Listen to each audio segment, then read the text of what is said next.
ഇന്ന് നവംബർ 25 ഈ ദിനം ചരിത്രത്തിൽ എങ്ങനെയെന്ന് നോക്കാം. ആദ്യം രണ്ട് കാര്യങ്ങളാണ് ഇന്ന് പ്രധാനമായി അറിഞ്ഞിരിക്കേണ്ടത്. ഒന്ന്, സ്ത്രീകൾക്കെതിരെയുള്ള അതിക്രമങ്ങൾ ഇല്ലാതാക്കുന്നതിനുള്ള അന്താരാഷ്ട്ര ദിനമാണ്. മറ്റെല്ലാം മാറ്റി നിർത്തി സ്ത്രീകൾക്കെതിരെയുള്ള അതിക്രമങ്ങൾക്കെതിരെ പ്രതികരിക്കാൻ ഈ ദിനം ആഹ്വാനം ചെയ്യുകയാണ്. ആ വാർത്ത കണ്ടുവരാം. Every 10 minutes a woman is killed.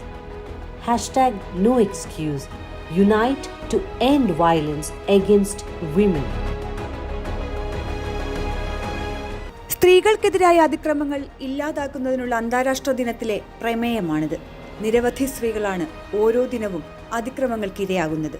വീട്ടിൽ, സമൂഹത്തിൽ, തൊഴിലിടങ്ങളിൽ, അങ്ങനെ കാലപ്രായ സമയ ദൂരവ്യത്യാസങ്ങളില്ലാതെ അവൾ ആക്രമിക്കപ്പെടുകയാണ്.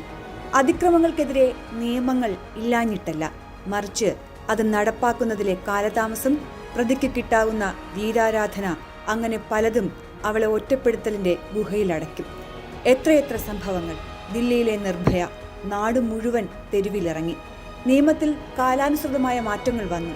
എന്നിട്ടും ഇന്നും എത്രയോ നിർഭയമാർ നമ്മൾ അറിഞ്ഞും അറിയാതെയും അതിക്രമങ്ങൾക്ക് ഇരയാകുന്നുണ്ട്. പ്രതികരിക്കാൻ ശേഷിയുള്ളവർ പോലും പലപ്പോഴും അതിക്രമങ്ങൾക്ക് ഇരയാകുന്നതും കാണുന്നുണ്ട്.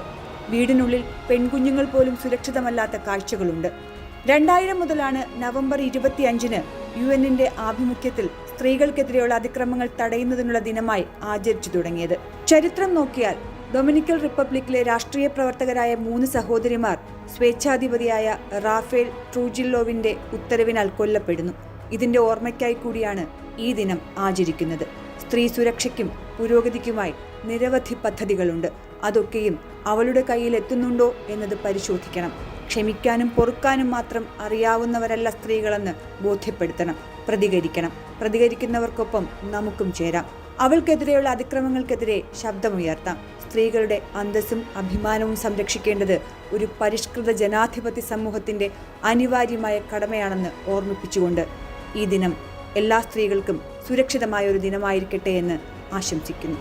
News desk NTV.